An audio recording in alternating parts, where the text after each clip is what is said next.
Hi Libra, welcome. So tingnan natin kung ano yung mga parating sa'yo ngayong November pagdating sa love, money, and career. At ano din yung advice para sa'yo. So, start na tayo. Thank you nga po pala sa mga nagsusubscribe at sa mga bumabalik. Maraming pong salamat. Give me the message for Libra.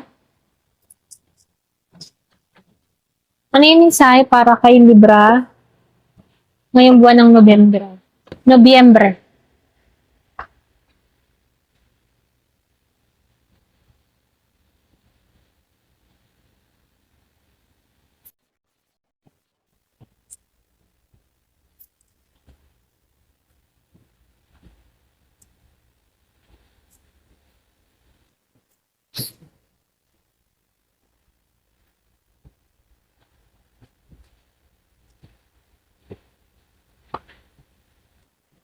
So, dito, no, ang ganda ng spread mo. Okay? So, start na tayo.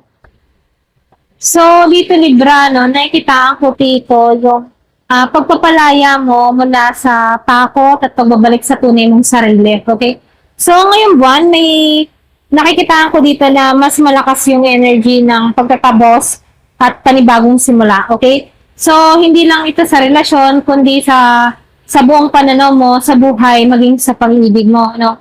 So, nakikitaan ko dito sa The Lovers and the Ace of Cups dito, naka-reverse.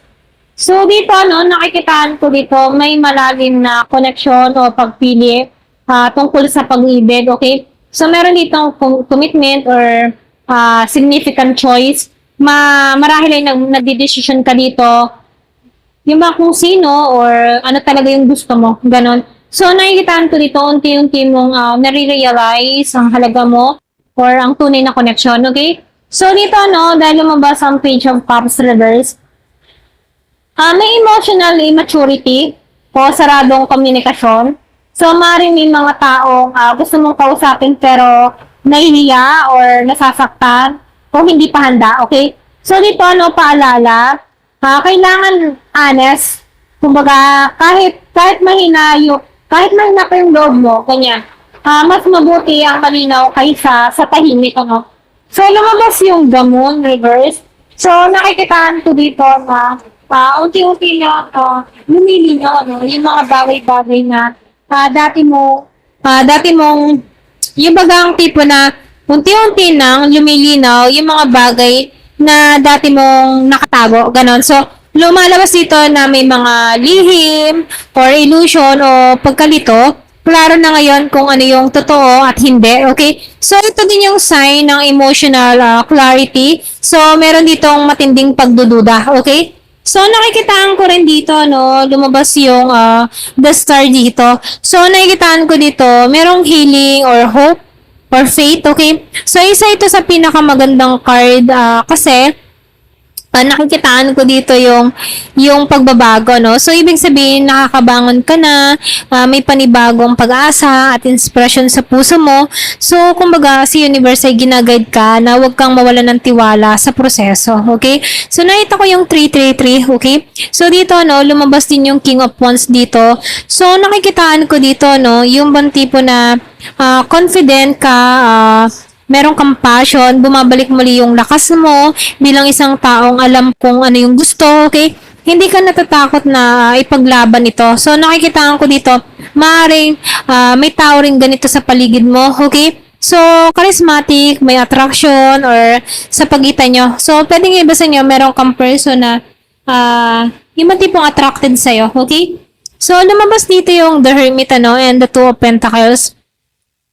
Nakikitaan ko dito matatapos na yung panahon mo ng pag-iisa. Okay? Handa ka nang lumabas muli sa mundo mo. So, maaaring tapos na yung introspection page. So, nakikitaan ko dito, gusto mo na ulit maramdaman yung connection. Okay? So, dito, no, merong pag-alinlangan minsan, ganyan. So, nakikitaan ko dito, yung pinaka-lesson, ano, huwag mong masyadong ikulong yung sarili mo. Ganon. So, nakikitaan ko dito, bit-bit mo pa rin yung mga natutunan mo sa nakaraan, okay? So, ngayon ito na yung time para lumabas ka sa comfort zone mo, okay? So, dito, no, lumabas din tong Two of Pentacles and the Judgment dito. So, nakikitaan ko dito, may mga bagay na tinetest ka sa balance, okay? So, emotion, trabaho, or pwede rin sa dalawang sitwasyon, okay? Okay? So, dito, lumabas yung rebirth, sa judgment. So, nakikita ko dito yung realization and awakening. So, ito yung card ng forgiveness, okay? So, meron ditong second chances. Hindi lang sa iba, kundi para din sa sarili mo, okay? So, dito, nakikitaan ko dito na handa ka nang harapin yung mga past na tuluyan ng i-let go ulit ito or yung mga i-let go na yung mga nakaraan, ganon. So, dahil lumabas ang The Devil Reverse dito, no? So, nakikitaan ko dito yung paglaya. Ito yung pinaka-importanteng part kasi ibig sabihin na to, lumaya ka na sa toxicity, attachment, or obsession, ano. So, kung may mga taong kinapitan mo noon, ano, unti-unti mo nang pinuputol yung tali rito, okay? So, ito yung tunay na healing from codependency, okay? So, lumabas yung Four of Pentacles dito. So, nakikitaan ko dito, yung iba sa inyo nag-letting go na lamang, hindi mo na pinipigilan yung daloy ng buhay, wala ka ng takot na mawalan, ganon. So, natututunan mo yung kapayapaan na mas mahalaga kaysa sa control, okay? So, ito din yung sign ng emotional release, freedoms, okay?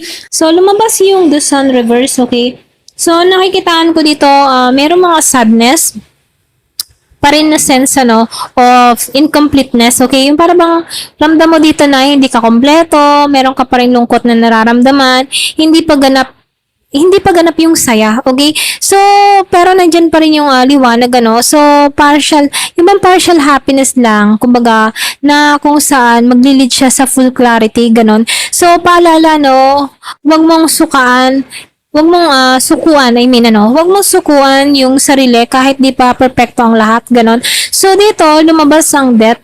So, nakikitaan ko dito, meron ditong transformation na parating, okay? So, isang cycle na tuluyang magtatapos, okay? Maaring relasyon, pattern, or pwede ring mindset, okay? So, ito yung rebirth energy. So, nakikitaan ko dito kung ano yung nawala, merong mas malalim na kapalit, okay? So, bagong ikaw, so, nakikita ko dito, bagong ikaw na kung saan para kang nirevert, okay?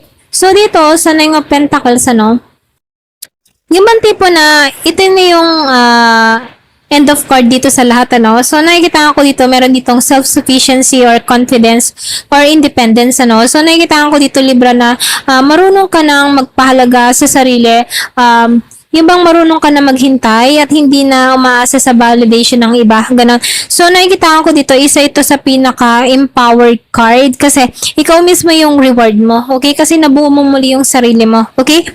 So, dito, yung pinaka-mensahe sa'yo, Libra, may ending dito dahil lumabas yung death, okay? Pero ganun pa man, meron din ako nakikitang healing for freedom. Kumbaga, healing at freedom, okay? So, lumabas ka na sa illusion dito sa the moon, Kumbaga, bumabalik na yung balance mo dito sa Two of Pentacles. So, sa dulo, bumabalik muli yung self-worth mo at yung totoong kapayapaan mo, okay? So, nakikitaan ko dito, natutunan mong tanggalin yung mga dapat tanggalin para matagpuan mo yung tunay na kapayapaan na meron ka ngayon, okay? Ayan, hanggang dito na lamang po. Thank you for watching. Love and peace.